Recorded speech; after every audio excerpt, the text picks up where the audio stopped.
kerja kita ngapain. Kata publik mengatakan Bawaslu tugasnya melakukan pengawasan pemilu dan pilkada dan seterusnya. Nah, padahal bukan hanya pada hari H. Kan ada tahapan persiapan, pelaksanaan, melakukan, kemudian ada evaluasi untuk melakukan perbaikan. Nah, kita ini pada posisi menyambut pemilu 2024 pada posisi evaluasi, juga pada posisi mempersiapkan.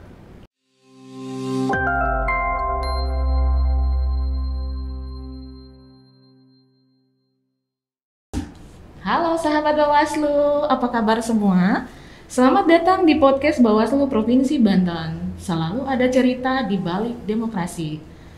Baik sahabat Bawaslu, kali ini kita kedatangan tamu spesial, yaitu salah satu komisioner Bawaslu Provinsi Banten, Bapak Muhammad Nasehuddin.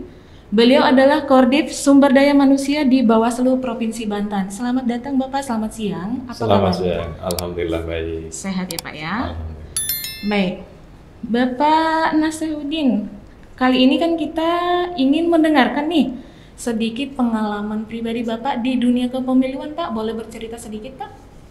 Ya, saya bergelut di bidang pemilu itu lumayan lama kan. Kalau dihitung-hitung kira-kira jalan 17 tahunan. Wah, 17 tahun Jadi ya Pak sejak tahun 2004 ya sampai 2021, kira-kira hampir 17 tahun.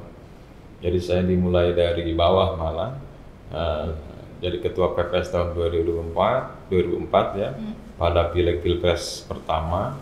Kemudian 2005 saya di PPK pemilihan bupati, kemudian 2006 saya di Panwas kecamatan pemilihan gubernur, kemudian 2009 juga pileg pilpres ya, kemudian 2010 pilgub lagi, pilgub Serang.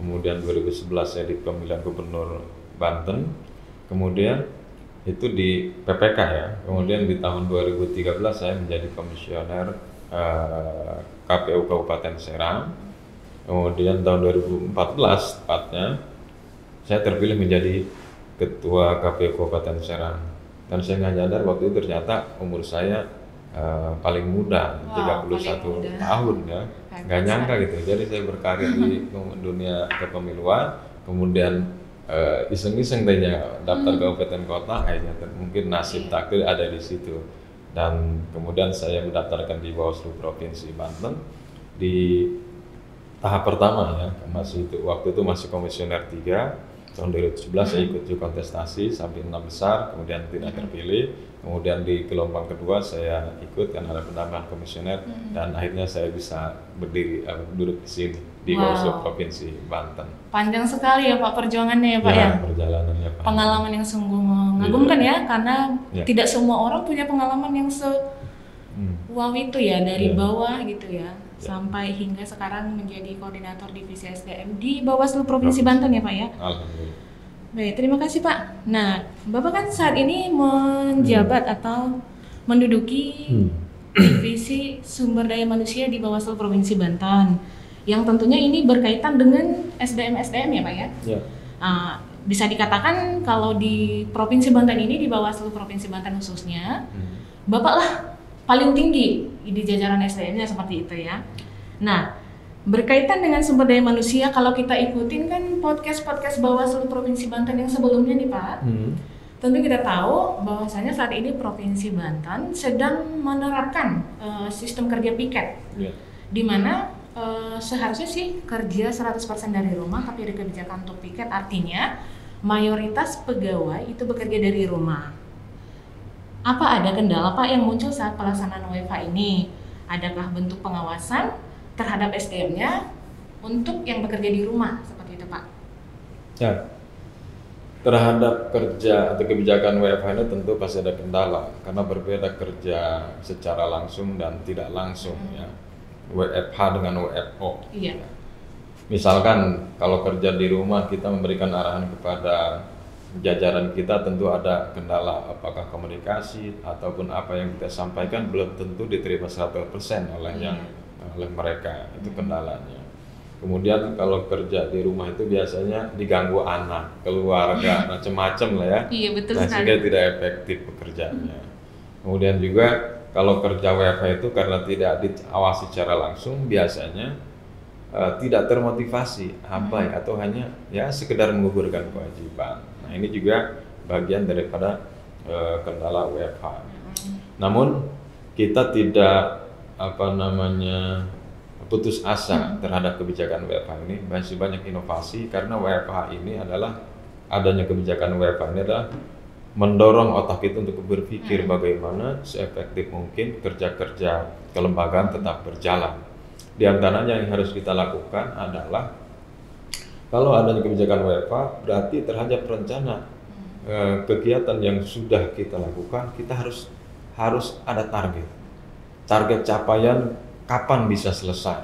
Nah itu harus ditentukan dulu. Jadi kita harus menentukan targetnya dulu kapan selesai.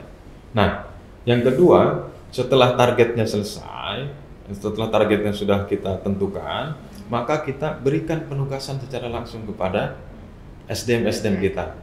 Nah, biar mereka ini ketika WFH sudah punya tugas masing-masing, kapan selesainya, kemudian dilaporkan ya, kapan. Nah ini juga harus langsung tentukan penugasan kepada mereka, biar nggak hanya sekedar WFH, tapi juga ada tugas yang mesti diselesaikan. Yang selanjutnya kita juga harus adanya kontrol terhadap absen. Misalkan kita punya kebijakan ada apel pagi, apel setiap seminggu sekali ya. Nah ini kita mengontrol mereka, kemudian dalam apel dia harus pakai seragam dinas. Nah itu menentukan bahwa tanggung jawab dia terhadap kerja juga tidak main-main gitu ya. Ini mah sudah WFH, kemudian di meeting pakai baju seadanya. Nah ini juga tidak harus kita tentukan juga SOP bekerja di WFH ya. Kemudian kita harus juga tentukan channel untuk mengontrol mereka. Nah, mengontrol mereka ini misalkan bahwa setiap pagi untuk mengontrol sejauh mana perkembangan kinerjanya, kita adakan meeting setiap pagi 10-15 menit, hanya menanyakan sekedar kabar, perkembangan dan sebagainya. Kemudian selanjutnya adalah kita juga harus sesekali meminta mereka datang ke kantor. Kan biasanya WFH ini minim fasilitas, mereka komputernya nggak ada, ininya sarananya kurang, nah, sekali dipanggil, sekalian kita kontrol apa yang kurang, kemudian sejauh mana yang sudah dilakukan. Nah itu bagian dari kontrol kita. Kemudian juga yang selanjutnya adalah memotivasi mereka. Biasanya kerja WFH itu jenuh, malas, bawaannya pengen tidur, ya tidak punya daya kompetitif gitu ya. Nah ini juga kita harus ditanya sejauh mana perkembangan kinerjanya, apakah ada kendala, buntu enggak pemikirannya, apakah yang diberikan tugas lebih mengerti atau tidak. Nah ini juga harus harus dikontrol seperti itu, ditanyakan. Jadi harus intensif kita berkomunikasi dengan mereka. Jadi jangan lost control terhadap WFH. Saya kira itu. Dimotivasi ya Pak ya, dimotivasi. Supaya tidak bawaannya pengen tidur gitu. Ya, gitu. Tidak bosan ya. Tidak bosan siapa. Ya. Baik, terima kasih Pak. Lalu berikutnya sebagai Koordip SDM nih Pak di Bawaslu Provinsi Banten. Menurut Bapak untuk menjaga kinerja SDM itu tetap berkualitas itu seperti apa Pak? Maksudnya kan gini, di tengah-tengah kondisi saat ini kan pandemi mewajibkan kerja dari rumah, lalu juga sekarang ini kan tidak ada pilkada atau pemilu.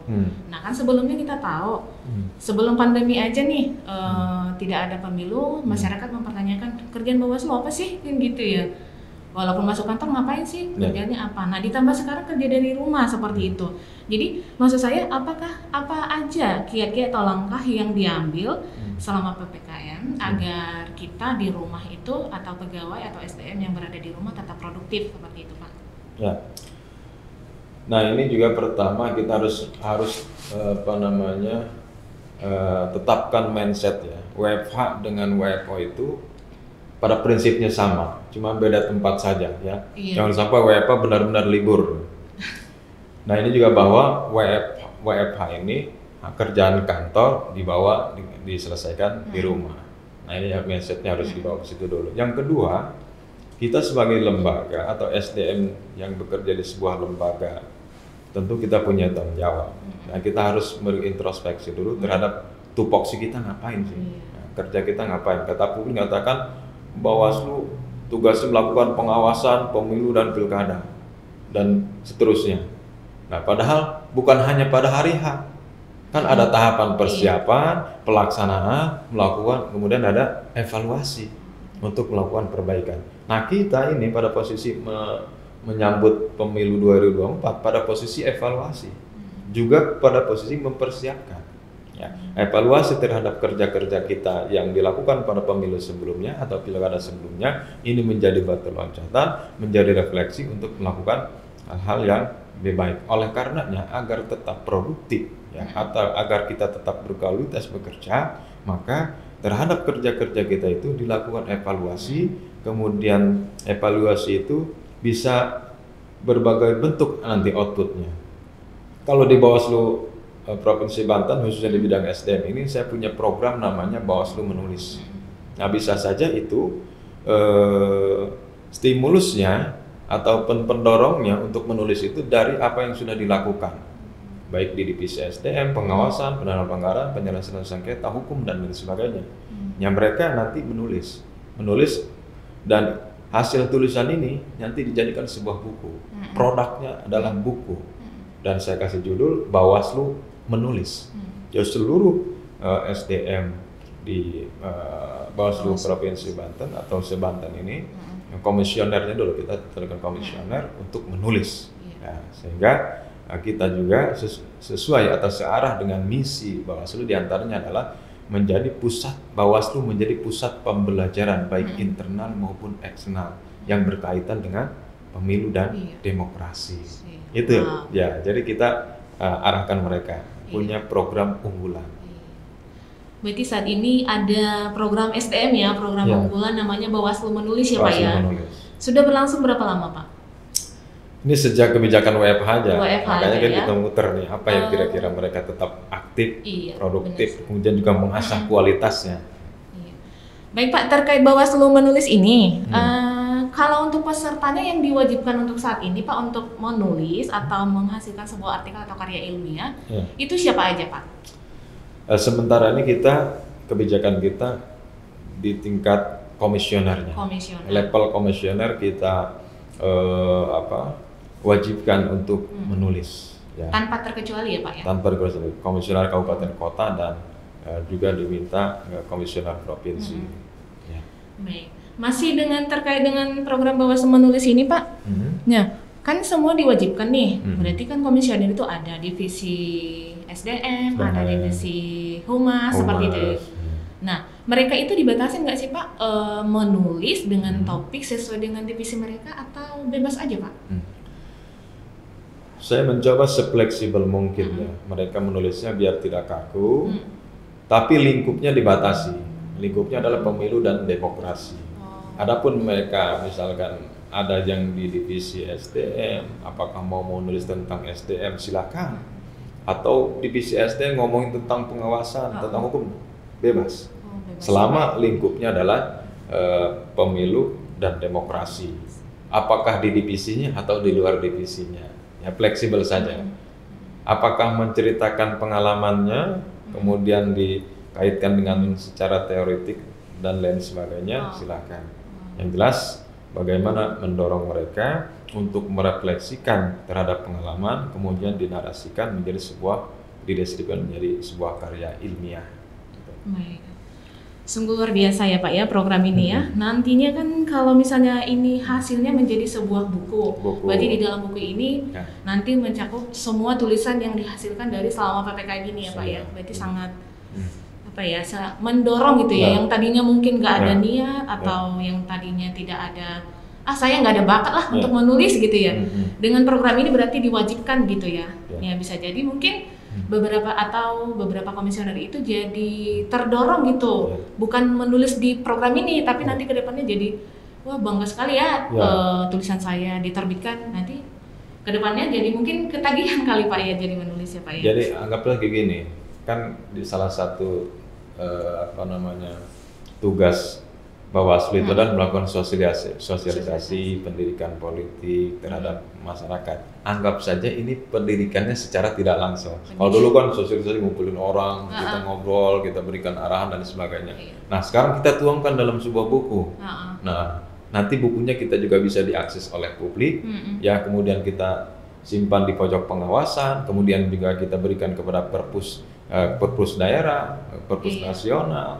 Dan itu bisa diakses oleh publik sehingga ini bisa Bawaslu berkontribusi terhadap kehidupan demokrasi di Indonesia. Wah, sungguh luar biasa Pak ya. Lalu Pak, tulisan ini nantinya dianggap layak untuk diterbitkan, itu kriterianya apa dan prosesnya seperti apa supaya menuju kelayakan sampai diterbitkan nanti itu prosesnya seperti apa Pak? Ya, kita targetkan selesai atau publish itu bulan Desember ya. Ya, kita kira-kira punya waktu 4 bulan lagi. Dan mulai bulan ini kita running terhadap artikel yang sudah masuk, yang sudah disampaikan kepada penanggung jawab ya. Nanti itu dilakukan presentasi. Dari penulisnya? Penulisnya mempresentasikan terlebih dahulu, kemudian kita menjadi anggaplah semacam juri gitu ya atau penilai. Kita juga libatkan seluruh komisioner provinsi. Kemudian juga boleh kabupaten kota juga memberikan masukan agar bagaimana tulisannya berkualitas. Jika ada yang kurang mungkin bisa diberikan perbaikan dan sebagainya. Sehingga kalau sudah melewati itu nanti kita berarti ini sudah layak menjadi kita publish. Kalau misalkan kurang-kurang ya silakan nanti berikan masukan untuk direvisi. Gitu. Luar biasa. Saya sangat wow lah terhadap program ini, mudah-mudahan program ini nanti berjalan lancar dan sesuai dengan apa yang kita inginkan ya Pak ya. Amin. Baik, berikutnya berbicara soal pandemi dan pemilu 2024 mendatang Pak. Apakah sudah terpikir Pak atau sudah ada gambaran gimana nantinya dari segi SDM-nya ya Pak ya? Misalkan perekrutan badan ad hoc gitu ya. Seandainya misalnya pandemi ini belum berakhir ya Pak ya, tapi mudah-mudahan sudah berakhir gitu ya Pak ya. Tapi kita kan mengambil sisi terburuknya nih, pandemi belum berakhir, nanti langkah-langkah atau kiat-kiatnya untuk rekrutmen badan ad hoc di tahun 2024 ini gimana Pak? Ya, di musim pandemi COVID ini ya kita punya pengalaman penyelenggaraan pilkada tahun 2020 di musim sudah kemarin ya Pak ya? Dan itu tentu menjadi evaluasi kita. Apa sih kemarin yang kurang? Apakah protokol kesehatan yang kurang ditaati? Apakah sarana prasarana alkesnya ya kesehatannya yang kurang memadai dan lain sebagainya? Itu menjadi evaluasi kita dan menjadi persiapan ke depan. Ya. Kemudian juga dalam hal rekrutmen misalkan apakah kompetensi, skill mereka ada yang kurang, nah itu juga menjadi catatan kita untuk ditingkatkan lagi di pemilu tahun 2024. Yang paling penting adalah bagaimana kita terhadap apa yang kita lakukan atau di musim pandemi 2020 kemarin itu menjadi pijakan kita untuk melakukan pengawasan yang lebih baik di tahun 2024. Adapun kaitannya dengan protokol COVID-19 ini tentu apa yang dikeluarkan kebijakan oleh pemerintah itu menjadi bagian kita untuk juga mentaati, menjadi bagian yang harus ditaati. Apalagi kita sebagai lembaga negara yang harus patuh dan ikut mendukung program-program pemerintah. Berarti 2020 sudah ada pengalaman ya, itu walaupun itu pilkada ya Pak ya. Pilkada. Nah, kalau boleh tahu Pak, tantangan terbesar waktu pilkada 2020 Pak dari segi SDM-nya apa sih Pak? Tahun 2020 ya diantaranya adalah di musim pandemi itu kan kalau mengawasi, misalkan mengawasi pemutakhiran data pemilih, antara yang diawasi dengan mengawasi juga harus kita memastikan adanya prokes. Standar prokesnya terpenuhi enggak. Kemudian waktu itu kan orang belum begitu familiarnya terhadap masker atau belum punya kesadaran untuk beli masker dan lain sebagainya. Kemudian juga dari sisi panitia KPU-nya belum juga dia memadai untuk menyediakan maskernya dan itu juga berbeda tergantung ketersediaan anggaran di setiap daerahnya. Ini menjadi persoalan ya kalau misalkan ke depan ini masih musimnya pandemi juga tentu yang kita harus persiapkan adalah bagaimana ketersediaan support system, kemudian juga ketersediaan anggaran dan tata kelola yang baik dalam menghadapi pemilu di musim pandemi COVID-19. Seperti itu ya Pak ya, berarti sudah bisa lah ya lebih matang lagi seandainya pun masih masa pandemi nanti sudah ada refleksi dari tahun 2020 kemarin ya Pak ya. Baik, terima kasih Pak. Kemudian berikutnya masih berbicara tentang pandemi Pak ya, sebagai manusia kita bagaimana sih caranya untuk menghadapi COVID-19 ini? Karena saya mendengar nih Bapak salah satu alumni COVID ya Pak ya? Iya.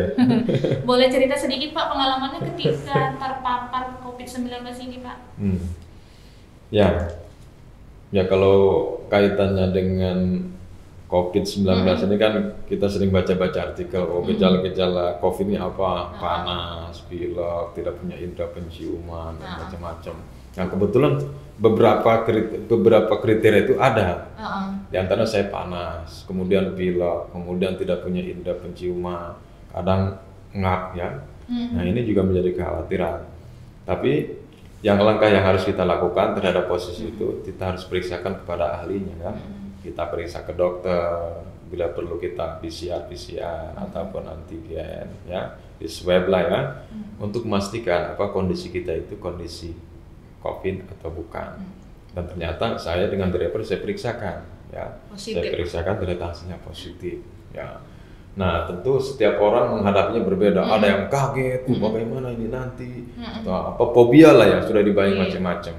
Maka yang kita lakukan terhadap hasil diagnosa itu bawa dengan tenang, ya jangan sampai panik, ya karena ada perkataan Ibnu Sina itu al-wahmu nisfud da'i.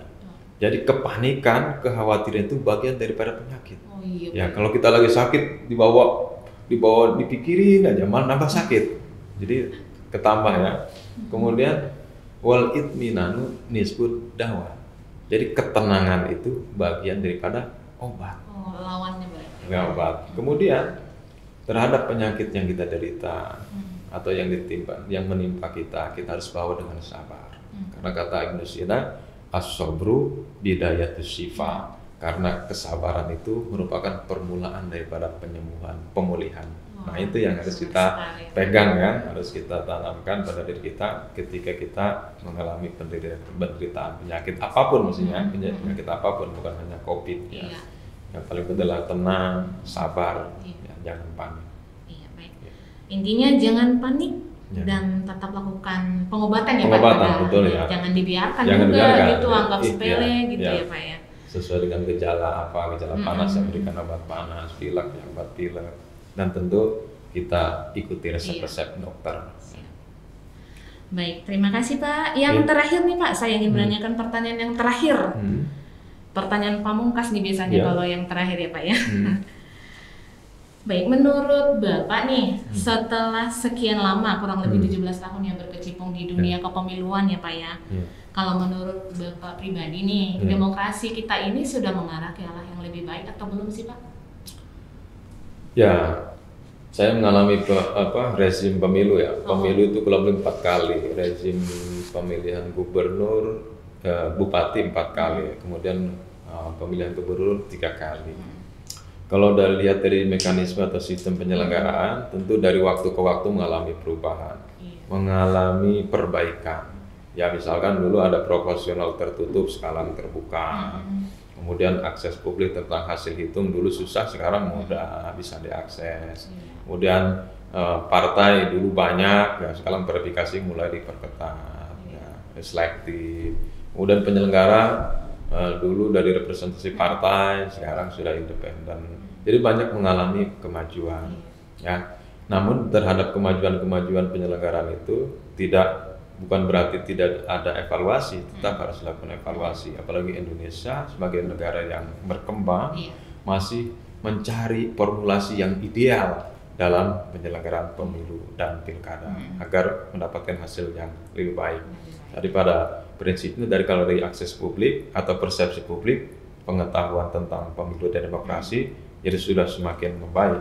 Apalagi sekarang ditambah dengan kemajuan teknologi.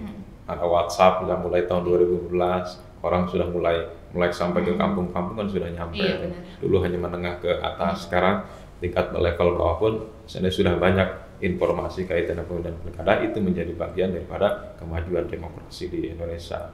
Baik, berarti sudah mengalami banyak kemajuan, tetapi tetap harus dievaluasi dan masih perlu pembenahan gitu ya Pak ya. Evaluasi. Baik, terima kasih untuk Bapak Muhammad Nasehuddin. Terima kasih. Demikianlah podcast Bawaslu Provinsi Banten hari ini. Selalu ada cerita di balik demokrasi. Saya Dermika Sirait, mohon pamit undur diri, dan saya Muhammad Nasehuddin juga mohon undur diri. Wassalamualaikum warahmatullahi wabarakatuh. Dadah.